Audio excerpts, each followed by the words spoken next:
Last lecture में हमने discuss किया साउथ अमेरिकन कंट्रीज़ के बारे में। उस महाद्वीप में कौन सी कंट्रीज़ इम्पोर्टेंट हैं, उनकी अवस्थिति क्या थी, फिजिकल फीचर्स क्या थे, कौन कौन से नदी बेसिन इम्पोर्टेंट थे। आज के इस लेक्चर में हम डिस्कस करेंगे ब्राज़ील के बारे में। और ब्राज़ील के बारे में पढ़ने से पहले हम उसका एक ब्रीफ इंट्रोडक्शन देख लेते हैं कि विश्व में उसकी क्षेत्रफल, जनसंख्या, अर्थव्यवस्था, इंडस्ट्रियल बेस के हिसाब से उसकी स्थिति कहाँ है, क्यों हमने ब्राज़ील की स्पेसिफिक स्टडी ही हमारे सिलेबस में है, why Brazil is so important. तो सबसे पहले देखते हैं कि आपको ये याद करने में आसान होगा कि यदि हम क्षेत्रफल की दृष्टि से सभी कंट्रीज़ को देखें या फिर जनसंख्या के हिसाब से देखें, इन्हीं बोथ फैक्टर्स और दोनों जो पैरामीटर्स हैं उसके हिसाब से ब्राज़ील का स्थान 5वां है। ये थोड़ा फैक्ट याद करने में इजी है। क्षेत्रफल की दृष्टि से देखें तो भी विश्व में 5वां स्थान है, और जनसंख्या की दृष्टि से देखें तो भी 5वां स्थान है।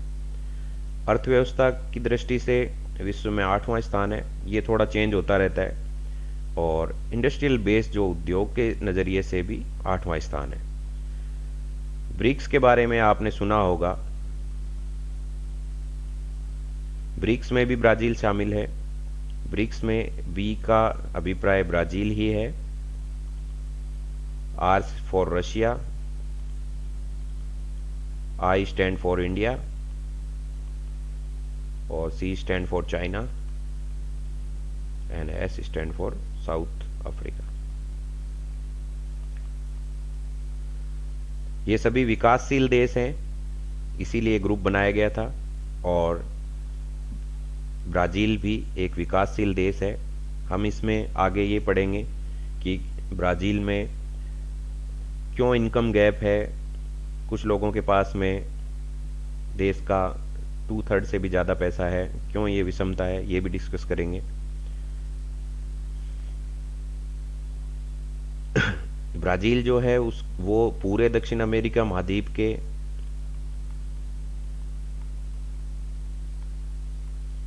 टोटल जो दक्षिण अमेरिका महाद्वीप है उसका आधे से ज़्यादा भाग ब्राज़ील में स्थित है, और लोग भी 50% से ज़्यादा, जो टोटल दक्षिण अमेरिका में लोग हैं तो सभी देशों में उससे 50% से ज़्यादा उसका एरिया है और जनसंख्या भी। और इसमें 26 राज्य हैं। और एथनिक डाइवर्सिटी के हिसाब से देखें तो यहाँ यूरोपियन, अफ्रीकन और अमेरिडियन पीपल की मिक्स कह सकते हैं एक तरह से। यहाँ के जो जातीय समुदाय है या यहाँ पर जो एथनिक डाइवर्सिटी काफ़ी ज़्यादा है। चूँकि ब्राज़ील का जो पूर्वी कोस्ट है यहाँ पर सबसे पहले पुर्तगाली लोगों ने आकर यहाँ पर उपनिवेश स्थापित किए थे, इसलिए यहाँ पर पुर्तगीज़ लैंग्वेज काफ़ी बोली जाती है। और जैसे ही हम यहाँ पर जाएंगे, जो कंट्रीज़ हमने सूरीनाम या वेनेजुएला, कोलंबिया ये डिस्कस किए थे, यहाँ पर स्पेन की कॉलोनीज़ थी, इसलिए यहाँ पर स्पेनिश काफ़ी ज़्यादा बोली जाती है। And don't forget Brazil is famous for its most popular game football. और हम भी ब्राज़ील को जब हमारे जहन में ब्राज़ील आता है तो हमें सबसे पहले जो शब्द आता है वो फुटबॉल होता है। सब्सटेंशियल मिनरल रिसोर्स यहाँ मिलते हैं आयरन के लिए, एल्यूमिनियम और मैग्नीज़। या आयरन और मैग्नीज़ का हम लास्ट लेक्चर में डिस्कस कर चुके थे। जो ब्राज़ील का उच्च भूमि है, यहाँ पर लो एस्क और मैग्नीज़ के काफ़ी भंडार हैं। कुछ कुछ जगह पर ऑयल और गैस भी मिलते हैं। ब्राज़ील की जो कैपिटल है, राजधानी है, वो ब्राज़ीलिया है। इनिशियली जो पहले जो कैपिटल थी उसको बाद में उसे शिफ्ट करके ब्राज़ीलिया बनाया गया। और चूँकि यहाँ पर सघन वन मिलते हैं, अमेजन का डेंस फॉरेस्ट है और वर्ष भर वर्षा होती है, तो यहाँ पर वनों की अधिकता काफ़ी ज़्यादा है। और चूँकि इस राजधानी को यहाँ पर एक नई कैपिटल बनानी थी तो काफ़ी स्तर पर डिफॉरेस्टेशन किया गया। डिफॉरेस्टेशन यानी वनोन्मूलन, काफ़ी स्तर पर वन काटे गए और काफ़ी संगठनों द्वारा पर्यावरण के जो बचाने के लिए जो संगठन थे और लोगों ने काफ़ी उसके लिए विरोध भी किया था और काफ़ी मूवमेंट चला था, लेकिन उसके बावजूद भी इसको ही राजधानी बनाया गया ब्राज़ीलिया को, and still it's capital of Brazil. और जो ब्राज़ील के जो पड़ोसी देश हैं वो हम डिस्कस कर चुके थे, एक बार और देख लेते हैं। फ्रेंच गुयाना, सूरीनाम जो सबसे छोटा देश है दक्षिण America, Guyana, Colombia, Peru, Bolivia, Paraguay और दक्षिण में उरुग्वे और कुछ पार्ट अर्जेंटीना का भी टच होता है। ये इसलिए इम्पोर्टेंट है क्योंकि कभी कभी क्वेश्चंस पूछ लिए जाते हैं कि कौन से जो देश हैं वो दक्षिण अमेरिका वो ब्राज़ील से जिनकी सीमा लगती है और they share a common border with Brazil. अगर स्थलबद्ध देश देखें, स्थलबद्ध देश लैंडलॉक कंट्रीज वह होती हैं जिनकी सीमा किसी जलीय भाग से नहीं लगती है, समुद्र से टच नहीं होती है या किसी बड़े सागर से या झील से नहीं लगती है। तो वैसे कंट्रीज दक्षिण अमेरिका में बोलीविया और पराग्वे, ये दो कंट्रीज हैं।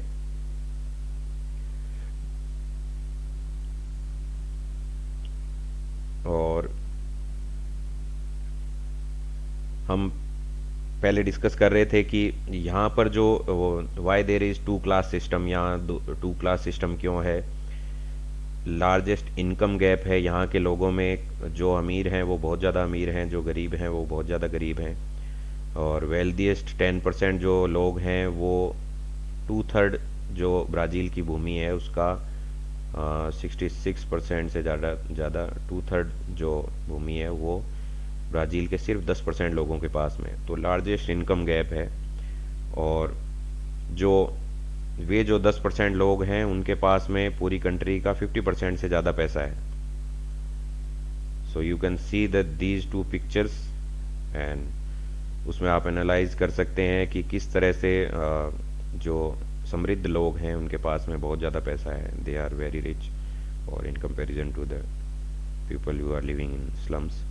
और 1980 के बाद में जो पॉवर्टी है, गरीबी है, वो बहुत ज़्यादा बढ़ी है, उसमें 50% से ज़्यादा इंक्रीज हुआ है।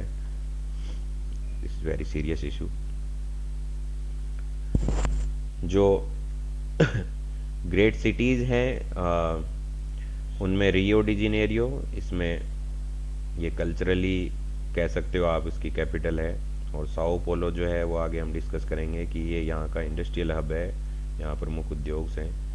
और ब्राज़ीलिया जो रिसेंटली इसको कैपिटल बनाया है ब्राज़ील की, और ये it's a forward country capital sorry, और ये ग्रो कर रही है धीरे धीरे।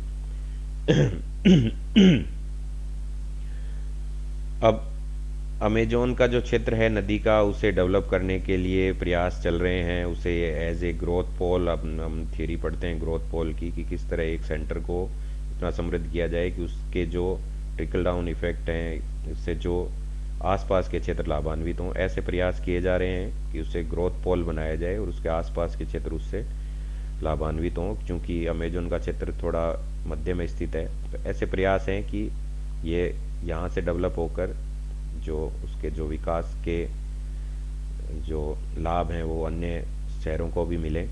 पर इसके साथ ही एक इन्वायरमेंट कंसर्न भी है कि ये क्षेत्र जो बायोडाइवर्सिटी के नज़रिए से काफ़ी रिच है, और यहाँ पर सिटी को डेवलप करना या डेवलपमेंटल कार्य करने से यहाँ पर हो सकता है इस क्षेत्र में इन्वायरमेंट का नुकसान हो। ये भी इशू को ध्यान में रखना होगा। साओ पोलो का यदि हम एक नज़रिए से देखें तो टोटल जो कंट्री का क्षेत्र है उसका सिर्फ 3% भाग साओ पोलो के पास है, but still it contributes more than 43% part of the GDP. यदि हम सपोज कीजिए कि यदि 1 रुपये आय है ब्राज़ील की, उसमें साओ पोलो का योगदान 43 पैसे है, तो काफ़ी इसकी जीडीपी में इम्पोर्टेंट योगदान है। एक इंडस्ट्रियल हब है, हम लास्ट में हमने देखा था स्लाइड में। और ऑल अदर सिटीज़ का जो पॉपुलेशन है उसके उनकी सबको उन सब का जोड़ने पर साओ पोलो का उसमें 24% ही पार्ट है, जबकि इंडस्ट्रियल आउटपुट जो है वो बाकी सिटीज़ का 45% है। Sao Paulo single handedly 55% contribute करता है, इसलिए साओ पोलो की इम्पोर्टेंस है। तो हमने देखा कि किस तरह से ब्राज़ील के जो जो पोर्ट्स हैं ये काफ़ी इम्पोर्टेंट है। एक नज़र डाल लेते हैं कि ब्राज़ील में जो कृषि के नज़रिए से कौन कौन सी फसलें इम्पोर्टेंट है। तो Brazil is famous for its coffee and it's export, और कॉफ़ी का एक्सपोर्ट जो साओ पोलो बंदरगाह से किया जाता है, रियो डी जेनेरियो बंदरगाह से भी किया जाता है। और यहाँ पर जो कॉफ़ी के बागान हैं, आप इसे बचपन से पढ़ते आए होंगे, यहाँ के जो इन्हें फेजेंडा कहा जाता है कॉफ़ी के बागान को। और यहाँ पर जो सॉइल मिलती है उसे टेरा रोसा कहा जाता है, जो कि कॉफ़ी के प्रोडक्शन के लिए काफ़ी इम्पोर्टेंट है। और ब्राज़ील में लेटराइट और रेड सॉइल काफ़ी मिलती है, और आप फर्स्ट ईयर में आपने देखा भी होगा कि जहाँ बरसात ज़्यादा होती है वहाँ लेटराइट सॉइल ज़्यादा मिलने की संभावना रहती है। ये तो था कल्चरल बेस। और साथ में जो फसलें इम्पोर्टेंट हैं वे हैं कपास की, मक्का की, और तंबाकू और अंगूर के लिए भी ब्राज़ील फेमस है।